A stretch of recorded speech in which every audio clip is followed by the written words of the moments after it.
feature. Hanging out with Clement on 702. Let's walk the talk. And today we are hanging out with gospel artist Jabu Hlongwane, also one of the co-founders of Joyous Celebration, someone who's celebrating about 30 years in the industry. Mr. Hlongwane, thank you so much for making time for us. Good morning. Good morning, sir. 30 years in the industry. Yeah. I was, how old? 5 years old. 5 years old when you started this thing, and you're still here. Yeah. How have you done that? Well, I think it's loving what you do and not doing it for money. Oh, yeah? I thought we also do it for money. No. While we love it. Yeah, when you do what you love and give it 100%, money comes. Ah, so you don't have to necessarily work for money because you're loving it and you're doing it 100%. Yes. That just flows. Yeah, even if there was no money, you would do it. Yeah. Then that's your calling, basically. So for instance, I come from a background of academics. I was a lecturer at college. So I was making my money there and in other places. So music I was doing just because I love it. Even at a time where it was not making money for me, it was not an issue because I was making money elsewhere. Yeah. Until it decided to make money. Yeah, and so you didn't have left. to teach. You abandoned teaching. I resigned, so I went into music. Yeah. Have you always wanted to get into music? How did it work out for you? Are you from a musical family? How were you introduced to music as a passion and as a first love? I never imagined I would be music first, but I also didn't want to be music. I was interested in the academics and other things. Yeah. So, but music came into my space and grabbed me, dragged me out of that space into its own space. How it started is that we moved from Joburg. I was born in Soweto, in Dlamini, grew up there. And in 1976, my father, who was a policeman, took us to KZN. In KZN, I was so bored because we landed in a place where there was no activity at all. We saw a car once or twice a day. Where's this place in KZN? It was called Ntseleni. Ntseleni. Yes, a township. But there was nothing happening there. We were bored. So there was a next door neighbor who had a guitar. So he used to play guitar. So we would go to him and chat with him, and then he taught us a few chords on the guitar. So we started singing with my younger brother and sister. And then there was a church nearby, Lutheran church. We went there and asked to sing, and we sang, and they said, that was nice, you must come back. So we were regulars there. And also if there's a wedding or a funeral, we would ask to sing, because we were bored. So that's how it started. How did your dad and, in fact, your parents feel about that? Because from already at that young age, they can see this interest in music. Were they not concerned that this little boy is going to grow up and want to get into music and we want him to go to school? No. And be an academic? Not really. I don't think they cared much about that because there was nothing happening. We were doing it maybe after school or weekends and stuff. So it wasn't taking much of our time. We were not musicians. We were just singing. Yeah. And it didn't take much of our time from anything that we needed to do. Yeah. So it was, when they talk about, whatever that is. Doesn't God work in mysterious ways? I mean, you move to KwaZulu-Natal and suddenly there's a neighbor who plays a guitar. Absolutely. It's amazing. Because I learned many principles along the way in my life. One of the principles that I've learned is that normally what brings you to a place is not what you came for in the place. Yeah. Which means I'm doing this interview. Yeah. But the biggest thing about this interview is not about the interview. Maybe it's about somebody that's listening somewhere in some corner. Or someone you met at the parking lot. Maybe somebody was chatting to now. Yeah. That will connect to where I'm supposed to go as a person. So I've learned that, and then it helped me to then take everything seriously.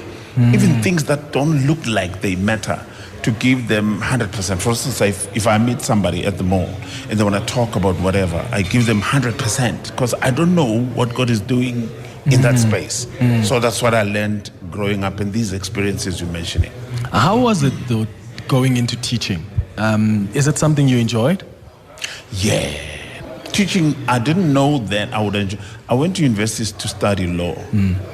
And when first year, you meet other students and everybody's talking and we are all new. Yeah. And others are, no, it's very difficult. No, others are saying, no, get into this field because of this and that or the other. So I was convinced to get into education because they said there are bursaries there. So I registered and I studied education. And indeed, I got the bursaries. So until I finished my 4 years. But I then registered for communications. I majored in communication science and also English and education. Yes, Columbus Lou. Usifundile kahle. Okay, so I want us to play some of your favorite songs because you're a musical person yourself. Yep. And I saw that, in fact, in the songs you've given us, none of them are yours. I was like, this guy's been in the industry for 30 years. Not a single song. So what I've done is add some of your songs. I wonder which one. On your list. Okay. And these are the songs that I know the listeners will appreciate. But we'll get to them later on. Okay. I want to play Simpiwe Dana now Vukani because it's one of your favorite songs. Tell me why this is so special for you. It's the... I'm more of... I love songwriting and production more than singing. I like an idea and how it builds into something else, you know. That song for me, it blew my mind when Simpiwe released that album because that song does not sit anywhere in categories of how we box our music. Jazz, You understand? Afro-soul, or... Particularly South African jazz or South African whatever. I mean, the groove in that song, that sits, it sits straight there, and Simpiwe weaves this thing with her voice, and it's an amazing song. The construction of the song, that amazes me even today. For me, she has never done anything like that. Like that before. Well, here's Vukani by Simpiwe Dana.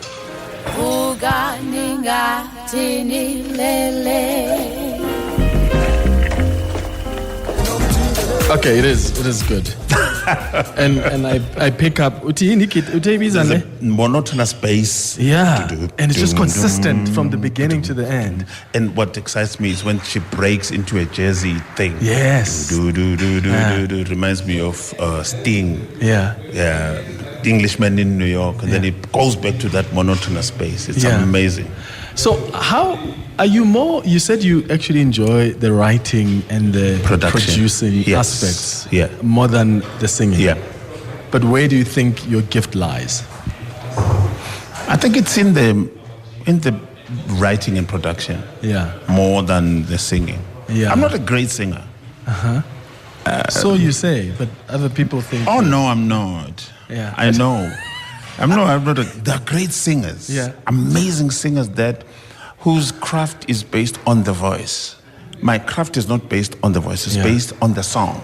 But there's something I've realized, and I had a debate with a friend of mine about what constitutes a great singer, because there are certain people who are vocally gifted. Yeah. They can go high, but there's no soul. Yeah. And you listen to their music, it doesn't touch you. Yeah. It's frivolous. Yeah. I feel, and I normally define that as it has no heart. Yeah.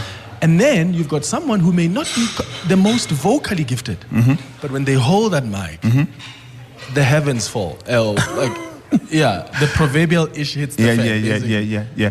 I think it's subjective. Yeah. It depends who's the consumer. Yeah. What appeals to them. You understand? Because for me, the bass and the kick, the drum speaks. I listen first to the drum when I listen to the song. It's the drum and the bass. Yeah. And then the melody sits on top of that. So in terms of voices, for instance, if you take your Brenda Mtambo, yes, or you take Loyiso, they can sing with no instrument, but they can capture you. Yeah. So their gift is based on the voice. Yeah. But if you take me, for instance, and have me sing with no instrument, you may listen, but I don't have that thing that's gonna capture you. You like understand? that. Without any, I need instrument. I need the music. I need the song to carry me. You need an enhancer. You understand? One of my Something favorites. to enhance. One of the favorite singers I love is also it's Brenda Mtambo. It's Loyiso, and then Red. She changes her names. Thandiso is one of my all-time favorites.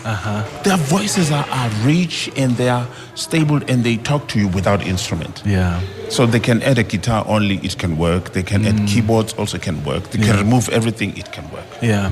How do you produce the music? And when you come up with a song, does it start with a melody? Do you write the lyrics first, or like there's a song and then you write, I want to write about this. Yeah. And then you create a melody. Yeah. Or is there like a thing that just like dush, dush, dush, and then you start thinking, okay, I need to write to this melody? It depends. Sometimes it's a melody, and sometimes it's just lyrics. For instance, the song I'm writing, I heard somebody talking about "Remember Me." I took just that. I'm going to build on that. Sometimes it's a melody that comes from maybe a teaspoon drops.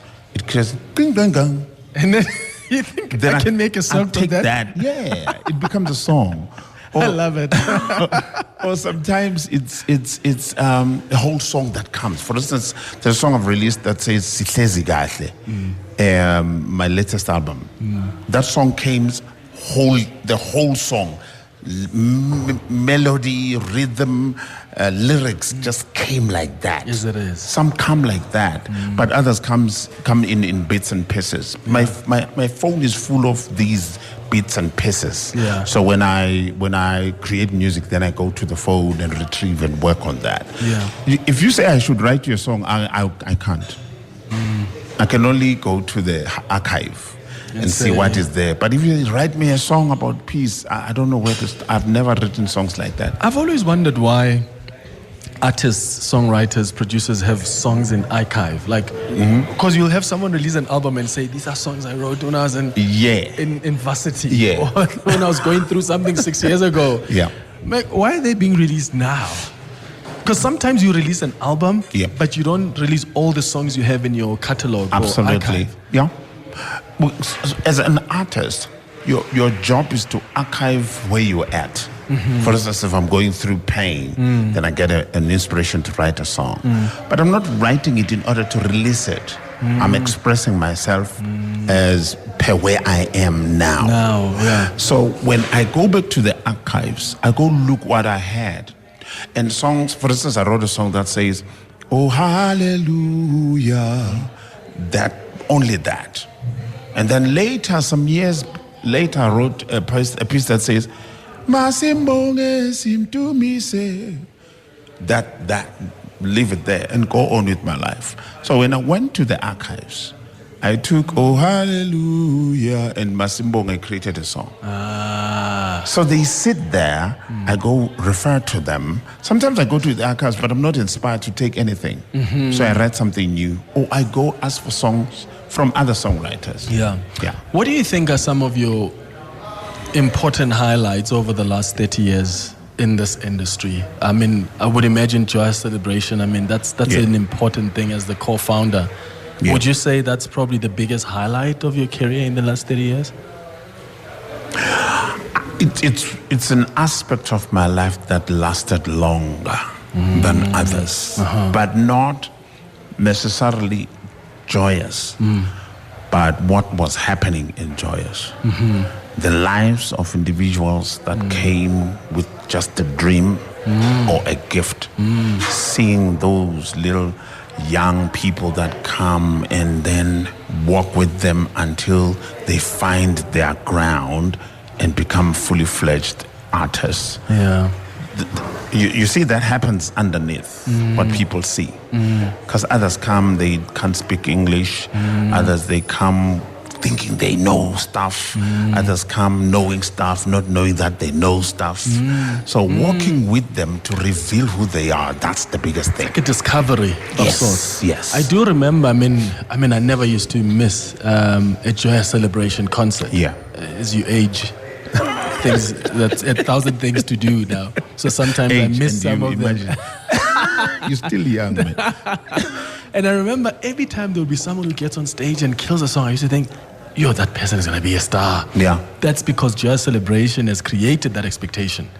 You've transformed the lives of artists. Like artists who came so young. Like I think of Abontoroso. I mean, how old was she when she joined? How old was Mahalia? Dogozo was around. Even their voices 15. were different. They were so young at Yeah, the time. you understand? Dogozo was 15, 16 or so. She's celebrating today. It's her birthday, actually. Yeah? She's 40 years. Oh, my goodness. But seeing that journey, I mean, that must mean something to you as the founders of this platform that transforms the lives of people and makes their dreams come true. It's a humbling experience to look back into, because there is nothing in you as a person that really prepares you for that. If God trusts you to walk with a person until they become the best of themselves, it's a responsibility that is humbling. So when I sit at home and I watch, for instance, Clement Manyathela just sold out not long ago, sold out the ICC in Durban, 2 shows sold out. Clement Manyathela comes from KZN, where I'm from also, and I remember the first time she came to Joyous. And Did she apply for a job? No. She was discovered. She was discovered, but the music director, Sia, is cousin to Koli. So Sia's like, hey, I have a cousin of mine that sings. Yeah. So she came in through that. Others come from, there's, for instance, Nozipo Piri, who also comes from KZN. Nozipo came to the auditions, and I auditioned her. She was like, she didn't look like she has it in her, but she easily delivered amazingly. Today, she has a career. She has launched an album of her own, recorded live. This is the amazing thing to see these kids from where they come from, and others, where they actually come. I mean, I'm the one that would go to their homes. And there's one, for instance, I went to her home in Tuba. She was in the fields with Ikeja, working full of dust and stuff. Yeah. So I drove all the way to meet her there. She was like shocked. So I remember now when they stand on stage and those lights, I remember that day. So those are the most amazing experiences and highlights in my journey in music. Does it not break your heart when they are ready to leave? Because you are excited for them, of course, because you don't want to hog them, and they must be with Joyous until they're 80 years old. You want them to flourish. But at the same time, this is a talent you have crafted, and you probably would still want another 3 years with them. Like, how do you deal with that contradiction of feelings? You're excited for them, you want them to go out to the world and be successful, but also you're like, you're leaving us. No, I'm the guy that tells them, you gotta leave now. Yeah? They have to leave. Even when they come in, I tell them, you have to leave, because you are coming in because somebody left. It doesn't break. I want them to leave. There is no one who has ever become whatever they're supposed to become without leaving. Yeah. You, as I talk to you now, your brilliance, who you're supposed to become, is not here. At some stage, you need to leave in order for you to get to where you're supposed to go. So that is why a lot of people, when something they are doing is nice, maybe they're getting paid and they get recognition or status, whatever, they want to stay forever there. And there is no way you can stay forever and become what you're supposed to become. In reality, your brilliance. Your brilliance is never where you are. Your brilliance is out there. So I give them 2 years, 3 years. After like 3 years or so, I'm like, you gotta go. At their height. Because others want to, because it's obvious. They come in here, a lot of them have never been to a hotel, they've never flew on a flight, they've never been on the lights and popularity and stuff. They don't want to leave. And when you come out of Joyous, actually, I teach them that. You start from zero. You just have experience we've given you, but you start from zero, establishing your own brand. The sooner you leave, the better. And if you stay for too long, you struggle to extricate yourself from the big brand. Because at the end of the day, you are not Joyous. You need to establish your own brand. So I don't have that crisis. No, that's great. It's 10:32. Hanging out with Clement on 702. Let's walk the talk. 21 minutes before 11 o'clock, we're hanging out with Jabu Hlongwane this morning, gospel artist, co-founder of Joyous Celebration, who's celebrating 30 years in the industry this year. There is a song that is being requested of yours. As I said to you, I edit songs because I know listeners. They always, when I'm hosting legends here, they always want to also hear their songs. There's a song that's being requested, and I wonder what you think it is. There's one that is, Sure. most people are asking for it. It's probably one of the most popular songs you've done. What do you think? I don't know, man, but these days people like the new one, Sitlezi Kahle. Oh, yeah? Yeah. And then from the past, what do you think they like? From the past, it depends. What song have you done that's made people go crazy? I have no idea. Huh?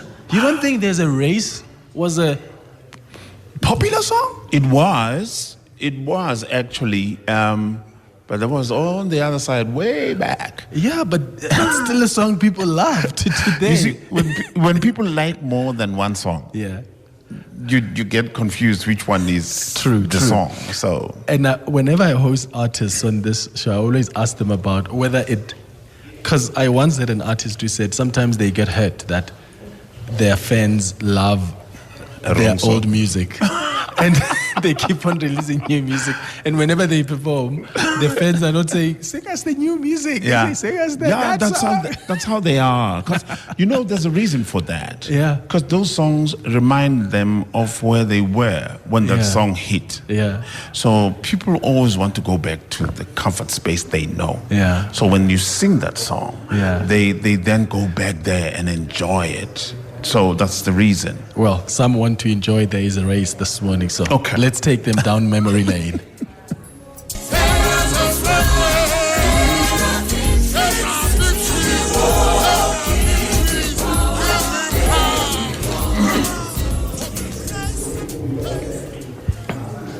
Oh man, what a song, what a song. Let's go to your WhatsApps on 0727021702. Clement, hi. You have one of my elders there. When I was growing up, I actually grew up under him and my late elder cousin, Tamim Zimela, who was a photographer at the University of Zululand. So that's how I actually got to meet Uput Jabu when I was growing up as Kawini. Yeah, man. Very happy to see that he's still very much alive and active. Hi, good morning, Clement. I just wanted to state that years back, around year 2004 and 5, I used to be a cashier at Steers in Woodlands Mall. And sometimes after their church service at Woodlands Church, he would come in to order the regular Steers ribs, and he is such a calm soul. He will greet you quietly and sit down quietly, mannered, waiting to be served. And when you serve him, he was such a humble soul. He would speak less and listen more, and focus on the manner you serve him. I mean, that was amazing to meet him at that time, but unfortunately, I was very shy to even say something to him. Hi, Clement and the team. My question to your guest is with regard to auditions. Do you believe that auditions are the right platforms to identify talent or to discover talent? Or we need to find other ways to find or to discover talent? Why I'm asking this is that sometimes you may find out that a person is talented, but there is a stage and then there is preparation. So we may end up discarding a person who is more talented, but unfortunately there were other variables that triggered the judges to discard that person. David. Yeah, thank you, David, for your question. Do you still order your regular ribs? Nah, yeah, man. No, it depends. If you feel like them. Yes. I think David's question is important because, I'm shy myself. If you put me on stage and you said, sing now, as great of a singer I may be, I'm not going to give you my best in that time because I'm scared. Yeah. So how do you manage that? Because sometimes you say sing and someone messes it up, but actually it's not that they're not good. It's that maybe they had a stage fright or something. Yeah, it depends on what you're looking for. The music is done in public in terms of performance. So if you freeze in public, then there's work that needs to be done in order for your talent to sit on a composed person. Sometimes we can see that you got talent even if you freeze. So the question is, are auditions the best way of finding out? It depends on the ability of the person that is conducting the auditions. If they can actually see, even if you freeze, or they can see if you have sometimes we say, no, just go out and take a little break, we'll come back. Or sometimes here's water, or sometimes I crack a joke, just to help them to do that. So, because we don't want a person that is the best. We are looking for that flicker, that flame. We will work on that. So you might not be the best in terms of auditions, but we will see what we can work with. 10 minutes before 11 o'clock. More of your calls and WhatsApps after. Hanging out with Clement on 702. Let's walk the talk. 7 minutes before 11 o'clock, we're about to wrap up our conversation with Jabu Hlongwane. Danisilo on the WhatsApp line says, hi Clement and the team. Jabu, I will come to your singing in a moment, but I want to start with your dress code, Budwami. From top to bottom, your ties with your matching shoes or shoes with matching shirts, and then you throw in your suits and seal it with your beautiful gospel music. We are bulala. Do you have like a stylist? I mean, your suits are always top notch. I don't have a stylist. Keep a wardrobe. Tata nokuthatha nje hlanganisa. Uhlanganisa kahle. That's what Danny says. Uhlanganisa kahle. Here are some more WhatsApp voice notes on 072-702-1702. Hey, good morning, Clement. Good morning, Clement and Jabu Hlongwane in the studio. Hey, it's Donald, man. I'm in Tembisa right now. Hey, I'm listening to that song, man. Every time I listen to that song, man, it always reminds me that there's a race I must run. There's always reminds me that I shouldn't give up in life. So there's a race I must run. I like that song. Great show, Clement and your team. Great show indeed. Clement, the best song of all times. The best song of all time, Clement. Thank you. Hey, Clement, great show. You got a legend there. I think I met Babu Jabu Hlongwane this weekend at Spa. We were somewhere trying to get food together, and I said to him, I'm a 50-year-old male that has been waiting for many, many years for a moment like that. And let me tell you, what an accessible person, very loving, such positive energy. He's not, like most people that would want to, act up and something like that. And I appreciate that moment. It was a beautiful moment for me. Thank you, Simon in Veldefield Park. Beautiful, beautiful. Sure. I have to play another song before we wrap up. Okay. Who do you prefer between Muni Long and Loyiso? And there's John Legend as well? We got to go local. Yeah. Loyiso. Yeah. Okay, here's Loyiso. Lonely Without You.